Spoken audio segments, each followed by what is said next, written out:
Eu farei a leitura e os irmãos acompanhem. 2 Tessalonicenses 2, 13 a 17. Entretanto, devemos sempre dar graças a Deus por vós, irmãos amados, pelo Senhor, porque Deus vos escolheu desde o princípio para a salvação, pela santificação do Espírito e fé na verdade, para o que também vos chamou, mediante o nosso Evangelho, para alcançardes a glória de nosso Senhor Jesus Cristo. Assim, pois, irmãos, permanecei firmes e guardai as tradições que vos foram ensinadas, seja por palavra, seja por epístola nossa. Ora, nosso Senhor Jesus Cristo mesmo e Deus, o nosso Pai, que nos amou e nos deu eterna consolação e boa esperança pela graça, consolem o vosso coração e vos confirmem em toda boa obra e boa palavra. Oremos, irmãos. Deus Santo, nos colocamos diante do Senhor, pedimos que o Senhor nos abençoe com compreensão da Tua palavra, que o Senhor ilumine nossos corações para compreendermos a Sua palavra, que o Senhor aplique a Sua palavra em nossos corações e nossas vidas, que nós possamos sair daqui entendendo mais sobre o Senhor, sabendo o que fazer, como agir, e que o Senhor trabalhe no coração de cada um de nós aqui, meu Deus, do maior ao menor, na vida de cada um aqui, Senhor. Que o Senhor abençoe o seu povo. Em nome de Jesus, amém. Irmãos, uns 10 anos atrás, 11 anos atrás, eu não me lembro muito bem, eu nem pensava ainda em ir para o seminário, eu trabalhava em uma consultoria da área de TI, e eu queria estudar uma nova área, para trabalhar em uma nova área.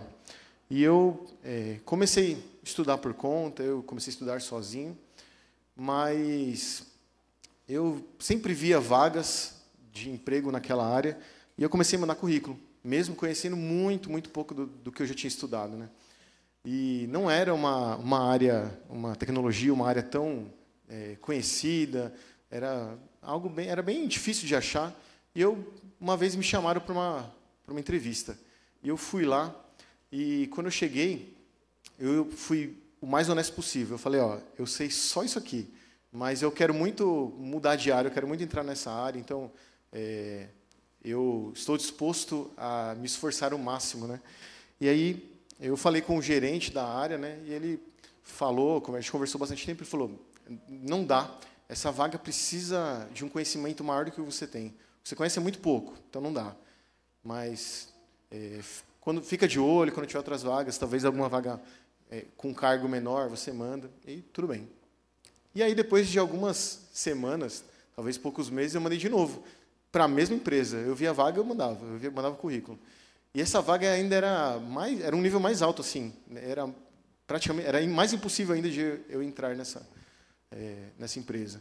E aí eu fui lá fazer entrevista, e chegou o mesmo gerente lá, ele me viu. E aí, antes da gente conversar, assim, alguma coisa mais profunda, ele falou assim, eu lembro de você, sei que você já veio aqui, e essa vaga precisa ainda de mais conhecimento que você não tem. Mas vamos fazer o seguinte, você é esforçado, eu estou vendo que você está mandando currículo, você quer. Então, eu vou dar um voto de confiança e eu vou te contratar.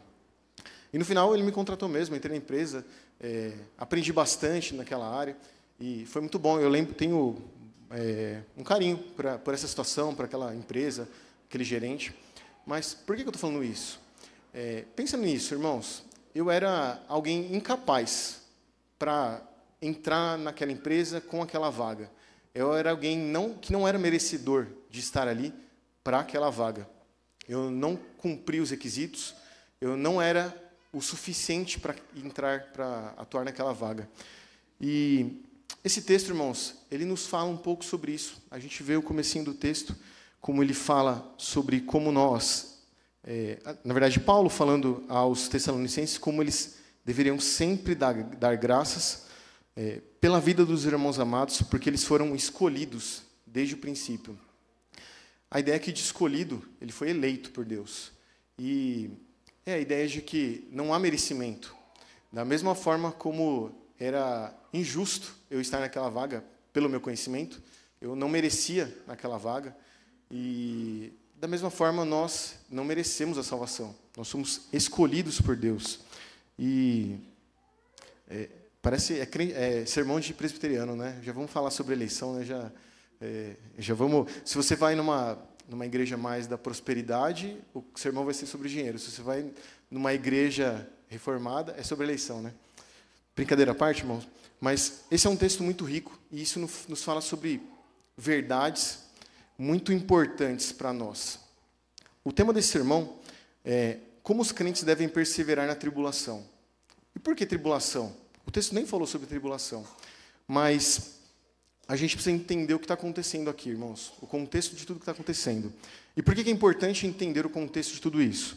Quando você lê, a primeira palavra que a gente leu, no verso 13, entretanto. Entretanto, ela está ligando alguma coisa a outra coisa. Se eu chegar e falar assim, Lucas, entretanto, a gente não fez isso e tal. Aí ele, entretanto o quê? Né? Falta algo. Então, Paulo está ligando alguma coisa aqui com o nosso texto. Ele está ligando o texto anterior com o nosso.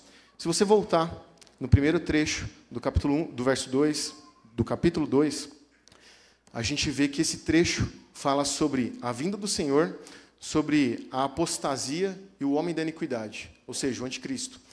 Os tessalonicenses, eles sofriam muitas perseguições.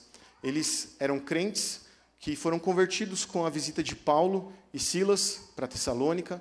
Paulo e Silas ficaram, a gente estima, que 3 semanas. Eles ficaram apenas 3 semanas lá, talvez um pouco mais, mas com certeza foi um pequeno tempo. E nesse tempo eles se converteram. Muitos gentios se converteram, o texto fala, a história está em Atos 17.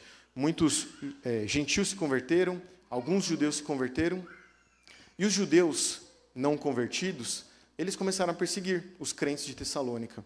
E não só perseguição por se tornar cristão, mas por abandonar as velhas práticas, ou os velhos ídolos.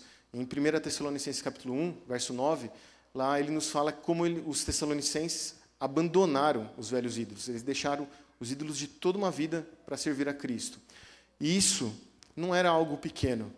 Essa cidade era um modelo do Império Romano. Ela era uma cidade modelo. Então, o que acontecia em Roma chegava lá, sabe? Aquelas capitais grandes que o que tem de mais novo no mundo chega lá primeiro. É isso aqui. Tessalônica era um modelo de Roma. Então, a adoração a diversos deuses, inclusive ao imperador, era muito forte ali. Por isso que eles não tinham problema com outras religiões politeístas, mas o cristianismo era monoteísta. Eles só criam em Deus, no Deus Yahvé, no Deus soberano. Então, abandonar os velhos ídolos, isso foi um problema para eles. Por isso eles foram perseguidos. E perseguição, imagine um contexto de perseguição. Isso afeta tudo. Isso afeta sua vida, porque você corre risco de vida. Isso afeta seus negócios, seu dinheiro, seu sustento. Isso afeta toda a sua vida. Então, eles estavam sendo perseguidos de forma muito forte. Por isso, Paulo e Silas precisam sair de Tessalônica e ficam só 3 semanas ou um pouco mais de tempo.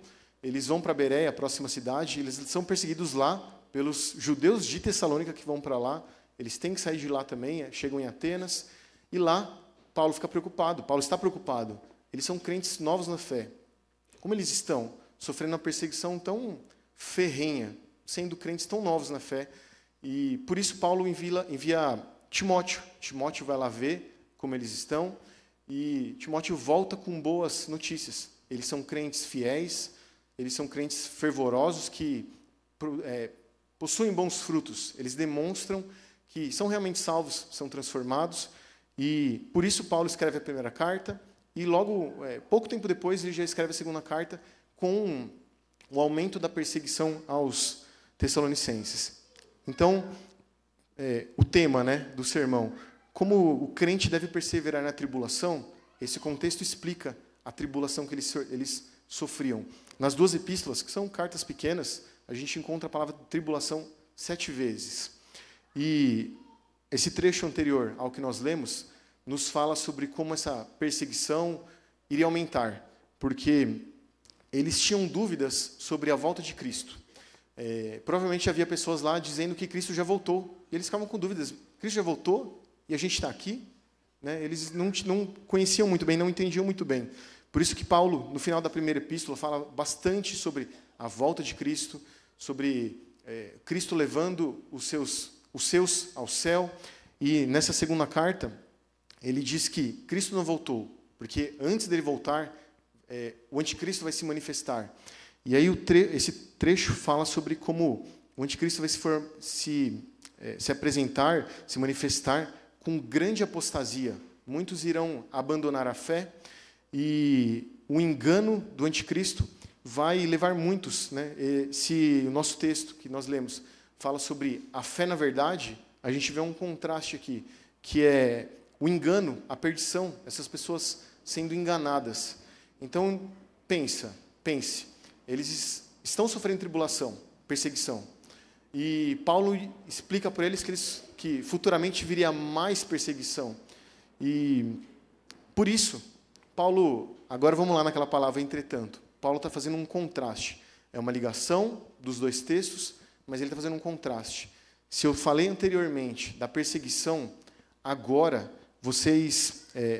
Paulo está cuidando deles, está consolando eles, está falando do porquê eles podem ter paz e tranquilidade em Deus.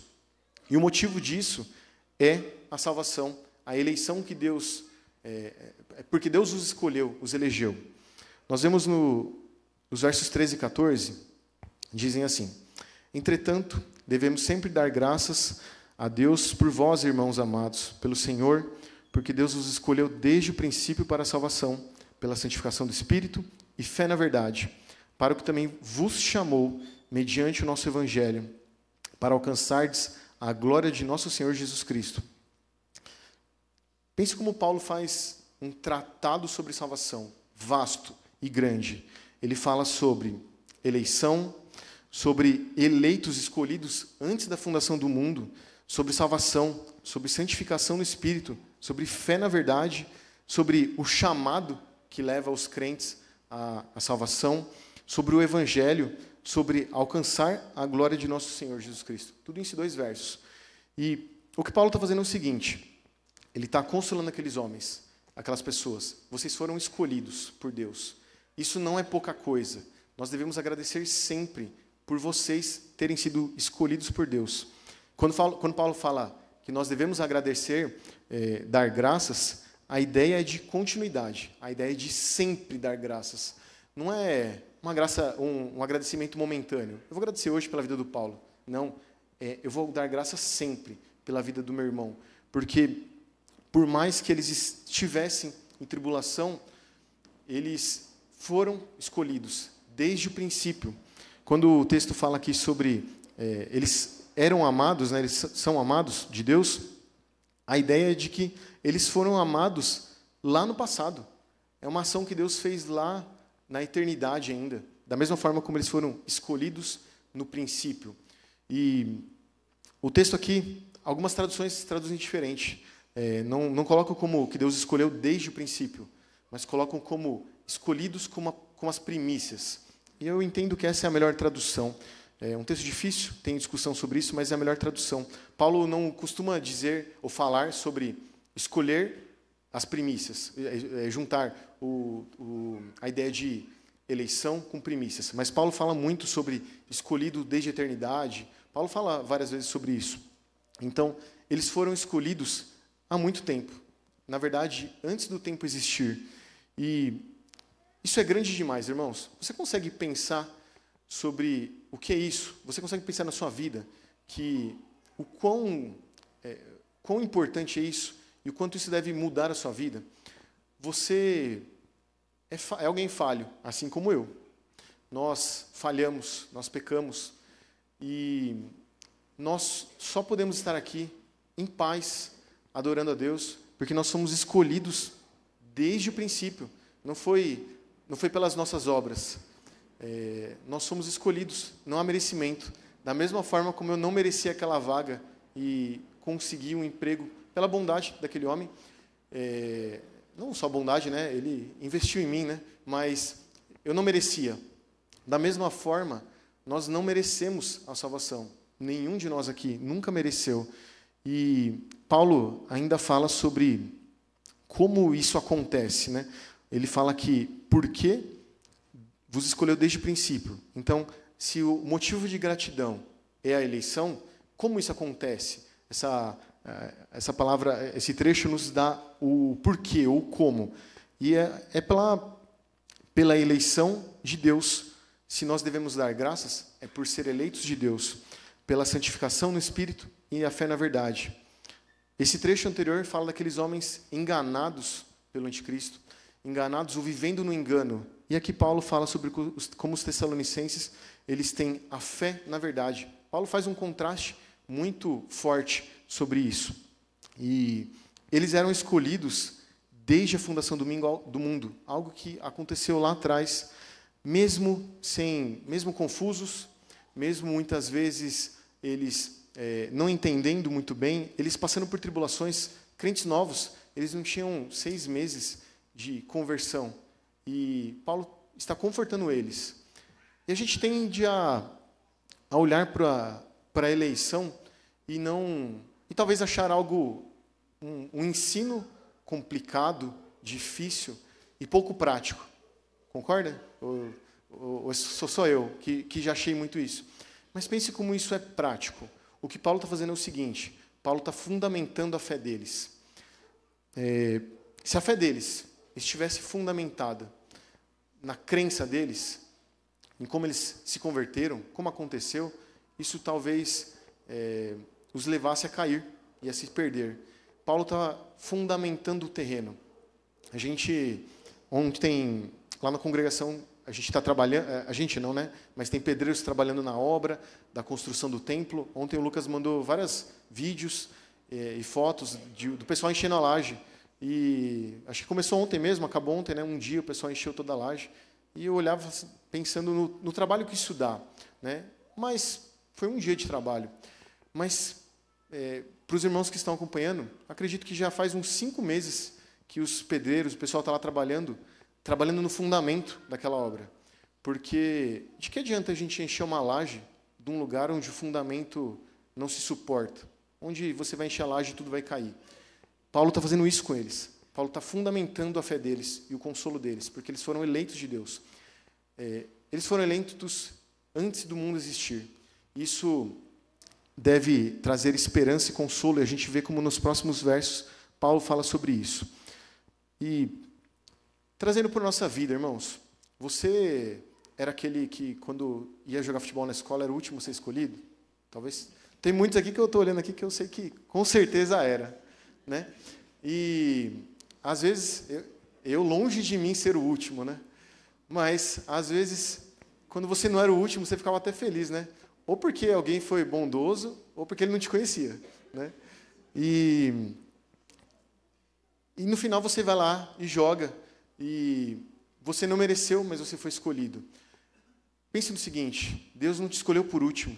Deus te escolheu porque esse era o plano dele. Essa era a vontade de Deus, te escolher. Você não poderia escolher a si mesmo. O texto nos fala de tantas coisas. Você não poderia santificar a sua própria vida.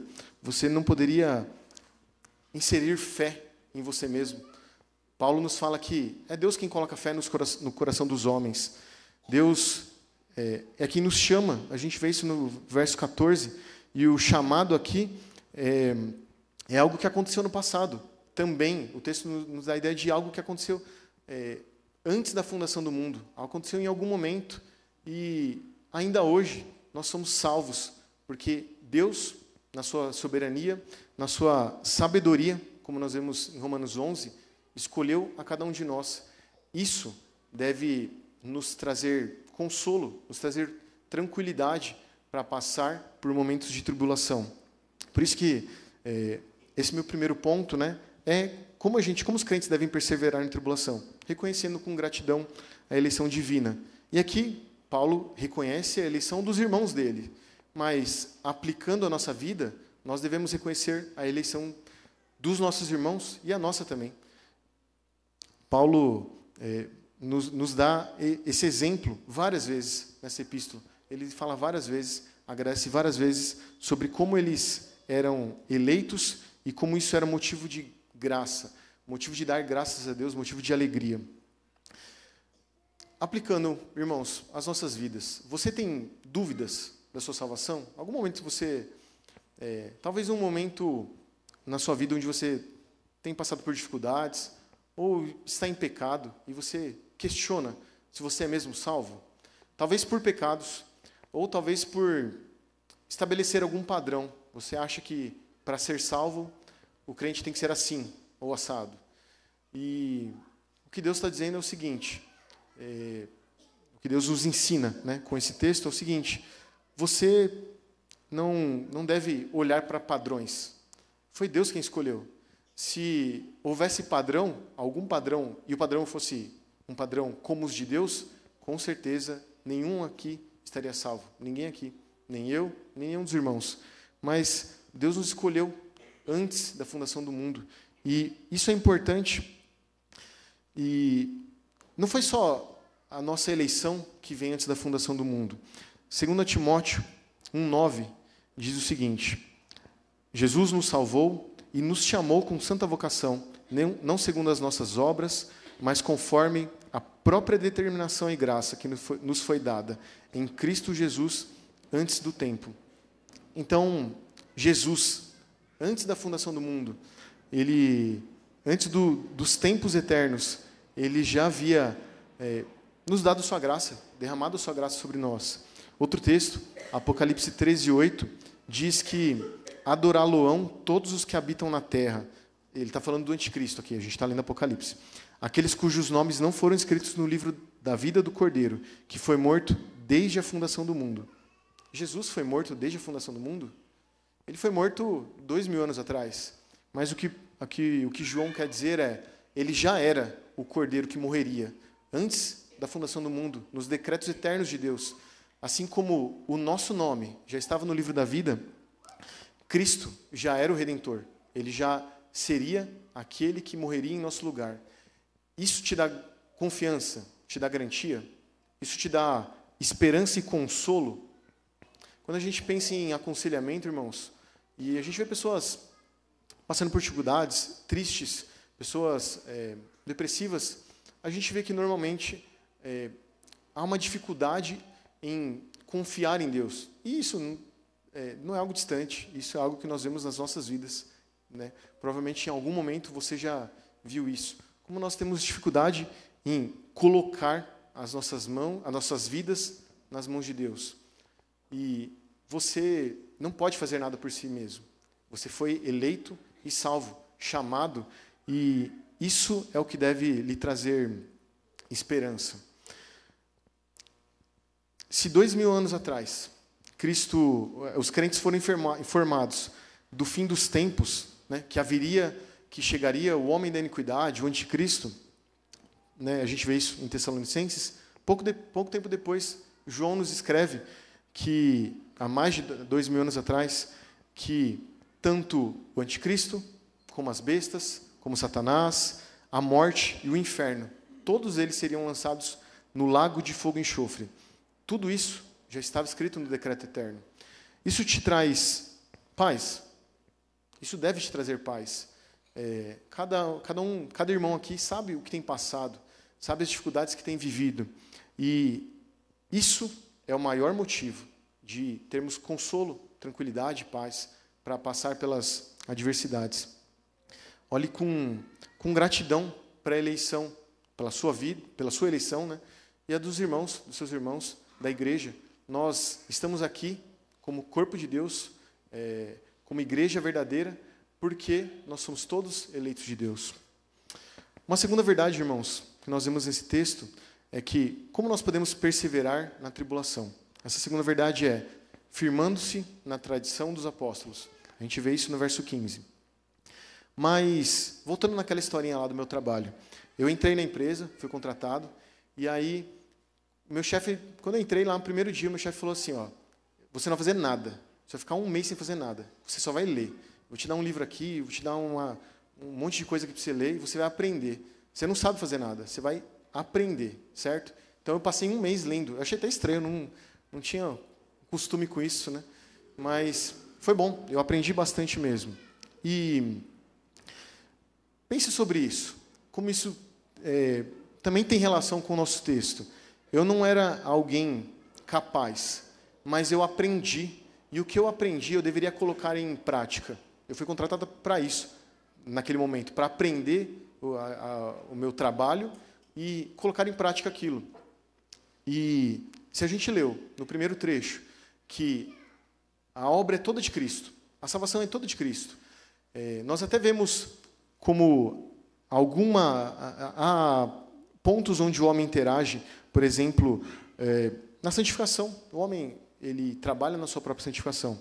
Ainda assim, a gente vê que a obra vem de Cristo, que é Cristo quem age em nosso favor. Nesse segundo trecho que a gente viu, que a gente leu, no verso 15, a gente vê que aqui o homem é responsabilizado. Se Cristo nos salvou, nós somos responsabilizados agora a viver. O verso 15 diz: assim, pois, irmãos, permanecer firmes e guardai as tradições que foram ensinadas, seja por palavra, seja por epístola nossa. Quando eu digo firmar-se na tradição dos apóstolos, pode soar meio católico, né? Mas a tradição católica é diferente. A tradição católica fala mais sobre a história e o que aconteceu na história. A tradição católica é a ideia de que o que foi escrito, o que foi dito, aquilo faz parte da tradição. Então, se algum papa escreveu algum documento oficial, aquilo é a tradição, aquilo deve ser seguido. Ou o que aconteceu nos concílios, as decisões, na história, aquilo também é a tradição, e aquilo deve ser seguido. E não é isso que Paulo está falando. O que Paulo está falando não é uma tradição humana. Quando ele fala tradição, a ideia é seguir a vontade de Deus, a palavra de Deus, de forma mais clara. E ele os encoraja a seguir as tradições, ou que eles, tanto Paulo como Silas, ensinou a eles, tanto por palavra, quando eles estavam juntos, quando eles ensinavam a eles lado a lado, assim como por carta. E aqui o texto usa duas palavras muito fortes. Quando Paulo fala, permanecei firmes e guardar as tradições. Esses dois verbos são os verbos mais importantes do texto. São os verbos mais que se destacam no texto. E é a ideia de que o crente deve, se ele entendeu a sua eleição, ele entendeu que ele é salvo. Ele sabe que não há mérito na vida dele, não há mérito nele. Então, ele deve reagir. Ele deve viver para a glória de Deus. E aí, como ele vive? Como ele vive em meio à tribulação? Ele permanece firme e ele guarda o que ele aprendeu de Deus. O que lhe foi ensinado. E isso aqui até nós podemos ver uma aplicação muito clara, irmãos, sobre o discipulado. O que Paulo fez com aqueles irmãos é discipulá-los. Paulo os ensinou. A ideia de ensinar aqui é algo que foi transmitido no passado. É algo que aconteceu há um tempo atrás. Mas não é porque aconteceu lá atrás que hoje não tem valor. Pelo contrário, eles foram ensinados e eles hoje conhecem a palavra de Deus. E é um discipulado, irmãos. Paulo discipulou aqueles irmãos. Paulo caminhou com eles. Paulo os ensinou sobre as verdades de Deus. E isso deve nos fazer enxergar. Nós não devemos pensar se nós vamos seguir o que Deus nos ensina. Isso aqui é um imperativo. Isso aqui é algo muito forte. Você deve, como crente, permanecer firme na palavra de Deus, nas tradições, no que Deus o ensina. E algumas aplicações, irmãos, para a gente. Nós lemos o Salmo 119, que fala sobre como alguém pode permanecer puro no seu caminho. Na palavra, caminhando de acordo com a vontade de Deus, com a palavra de Deus. Como que nós devemos nos manter firmes, fiéis à doutrina, à sã doutrina. A gente vê no Novo Testamento Paulo falando em várias das suas epístolas contra os falsos mestres, os falsos profetas, e ensinando para buscar a doutrina verdadeira, ou buscar os verdadeiros ensinos de Deus. E se por acaso eu escolho uma igreja com uma teologia ruim, mas porque tem uma música boa, porque meus amigos estão lá, ou qualquer outro motivo secundário, eu estou falhando cabalmente nisso. Você deve se manter firme na sua doutrina, no que Deus nos ensina. Nós devemos, inclusive, valorizar a comunhão com a igreja e com os líderes. Pense como eles foram discipulados, por meio do ensino de Paulo e Silas. Pense como aqui na igreja, como nós discipulamos uns aos outros. Se você já foi discipulado por alguém, você vai se lembrar como foi bom passar aqueles momentos com aquela pessoa que te discipulou, que te ensinou bastante sobre a verdade de Deus, que aplicou aquilo na sua vida e te falou, tá vendo o que você crê? Olha na sua vida como isso acontece. Isso é discipulado, é o caminhar junto, é o ensinar sobre uma vida cristã diária. E a gente deve valorizar, então, a comunhão da igreja entre os irmãos e o ensino. Nós devemos praticar o ensino e a transmissão da fé, o discipulado de forma mais prática. Isso não só na igreja, nas nossas vidas, nas nossas casas, nas nossas famílias. Se você é pai, se lembre de uma coisa. Seu filho não é crente, seu filho pequeno. Talvez se ele já é maior e você vê frutos nele, você pode crer que ele é crente, ou pelo menos achar. Mas seu filho não nasce crente. Você precisa discipulá-lo, ensiná-lo constantemente. Talvez você tenha familiares que não são crentes, e você precisa ensiná-los sobre a verdadeira fé. E Cristo é aquele que nos ensina sobre isso. Cristo foi aquele que passou 3 anos ensinando sobre as verdades de Deus, ensinando sobre a salvação que vinha dele mesmo, ensinando que ele era o único caminho.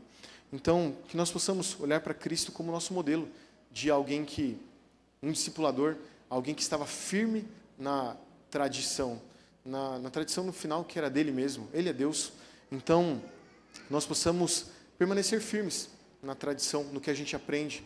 A tradição pode soar estranho, mas permaneça firme na palavra de Deus, irmãos.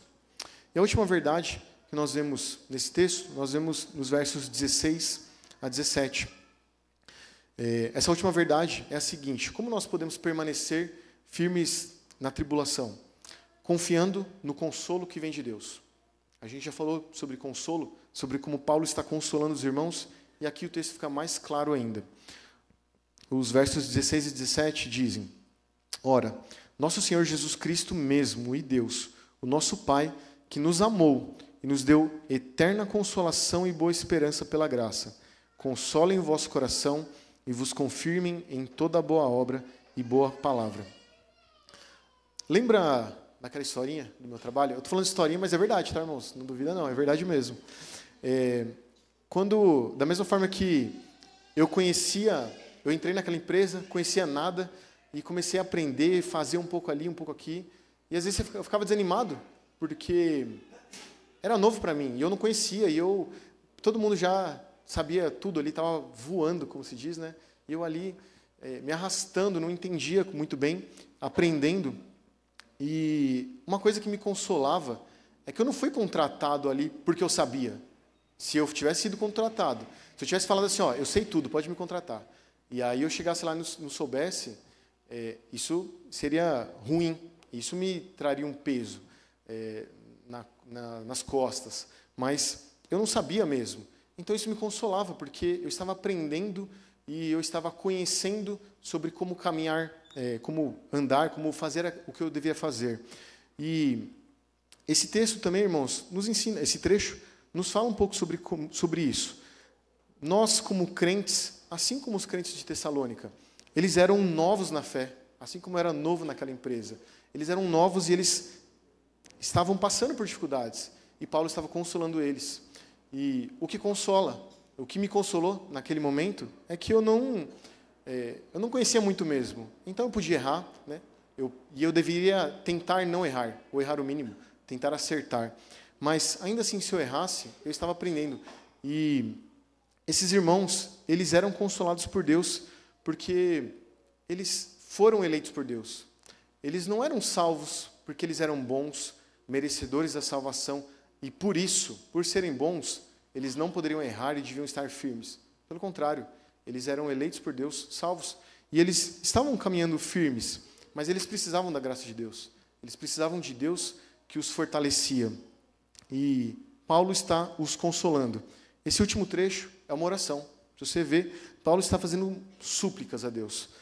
Quando Paulo fala que nos amou, ele fala, é a mesma ideia. Deus nos amou desde lá do passado, desde antes de eu existir. Aí ele ainda fala sobre como Deus nos concedeu, né, ou nos deu eterna consolação. Também é algo que aconteceu lá atrás. É pela obra de Cristo, é pelos decretos de Deus que você, hoje, pode ser consolado, porque você tem Cristo. E no verso 17, o texto fala sobre o consolo, ou encorajamento, né, e sobre confirmar, né, em toda boa obra.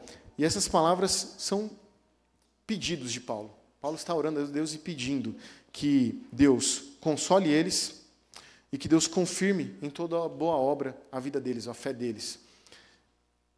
Pense como muitas vezes nós passamos por dificuldades e é bom quando a nossa fé é comprovada ou confirmada de alguma forma. Já passou por algum momento, alguma situação difícil para você? Talvez algum pecado que você lutasse e você, em dado momento, lutou contra isso e você não se vê mais preso nesse pecado e você não cai mais nesses enganos. E óbvio que Deus trabalha na sua vida, mas a santificação é um ato de Deus agindo em nós e de nós cumprindo a sua vontade. E é bom quando a nossa fé ela é confirmada. Isso faz bem, isso nos alegra termos a nossa fé confirmada. E o consolo deles, irmãos, era porque eles eram salvos por Deus. Eles foram escolhidos de Deus e eles podiam estar em paz de que poderia vir o que fosse a apostasia, o anticristo, poderia vir o próprio imperador na frente deles. E, diante de tudo isso, existe alguma verdade maior ou mais firme, que transmite mais firmeza do que você saber que você foi escolhido por Deus? Tem algo que pode quebrar isso? Tem alguma coisa que pode acontecer na sua vida hoje, amanhã, que vai fazer com que você deixe de ser um escolhido de Deus? Você consegue pensar nisso? A gente ouve, né? Hoje a gente está numa época de internet, de debate, né? Hoje, se você abrir o YouTube, vai aparecer lá 20 alguma coisa contra 1, né? Ou 30 não sei o que contra 1, né? É o que mais tem. E é algo do nosso tempo, né? As pessoas gostam disso. Mas a gente vê muitas vezes pessoas se debatendo para dizer que a eleição não é bíblica. E você pode até ter dificuldade para entender isso, você pode até ter dúvidas, mas, primeiro, ela está na Bíblia. E a Bíblia fala várias vezes sobre isso. Então, a gente não pode negar que ela existe. Você pode até discordar, você pode até não concordar. Mas, normalmente, a gente vê as pessoas falando sobre a eleição e falando mal, falando que isso não é de Deus, né? Que isso é injustiça. Mas eu nunca vi, irmãos, alguém falando mal ou falando contra Deus ter escolhido o povo judeu. O povo judeu não tinha merecimento. A gente vê em Deuteronômio que eles não foram escolhidos porque eles eram fortes, melhores, bons. Na verdade, eles eram pequenos comparado aos outros, fracos, e eles foram escolhidos. A gente não vê os patriarcas. Qual dos patriarcas você se lembra lá, o versículo que fala assim, que ele orou a Deus e disse, Deus, vem a mim. É sempre Deus que vai ao homem. Noé, os patriarcas, Abraão, Isaac, Jacó, Moisés, qualquer um. Os profetas, quando você lê os profetas, quando você lê Juízes, dá agonia de você ver aquele povo incrédulo, caindo em pecado o tempo todo, e Deus vai a eles. E isso é eleição, irmãos. A gente vê isso aplicado lá no Antigo Testamento. Se a gente vai se debater com o Novo Testamento, com Paulo falando sobre eleição, e vai fechar os olhos, que todo o Antigo Testamento, a gente vê Deus escolhendo homens falhos, errados, pecadores, e Deus escolheu e os salvou. Então, como a gente vai lutar contra isso? E você é alguém falho. Nós temos o exemplo, por exemplo, de Sansão, outros homens que a gente olha e fala assim, como ele pode estar no texto de Hebreus lá sobre a galeria da fé, como ele pode estar lá? Ele foi escolhido por Deus e Deus tem os seus propósitos em escolhê-lo. E o que a gente sabe, que a Bíblia nos fala, é que a gente é escolhido. A gente cantou isso. Nós somos escolhidos por amor de Deus. A gente sabe disso. A gente não sabe por que eu fui escolhido, por que a Carla foi escolhida, a Denise. A gente não sabe. A gente não sabe o que cada um de nós tem. E, na verdade, eu tenho certeza que cada um de nós não tem nada para isso. A gente foi escolhido pelo amor de Deus. Então, por isso, irmãos, nós devemos confiar no amor de Deus, confiar na salvação que vem de Deus. Isso deve nos trazer perseverança, isso deve nos trazer consolo em momentos de tribulações, assim como era consolo para aqueles homens. Isso deve nos manter a esperança firme na salvação e nas promessas de Deus. E não é fácil, não é algo fácil de se fazer, mas busque, irmãos, no momento de tribulação, quando você estiver atribulado, com o coração pesado, em pecado, com o coração dolorido, busque a Deus, irmãos. Nós podemos fazer várias outras coisas. Você pode buscar pessoas, você pode pedir para o ChatGPT lá te encorajar ou te dar um consolo, né? Hoje as pessoas fazem isso. Você pode fazer o que for. Você pode procurar ajuda, terapia. Você pode procurar vídeos na internet, alguém no Instagram. Você pode fazer o que for, irmãos. Mas talvez você já tenha feito isso. E pense nos resultados. Foram resultados firmes? Você permaneceu firme depois de ser consolado por algum desses meios?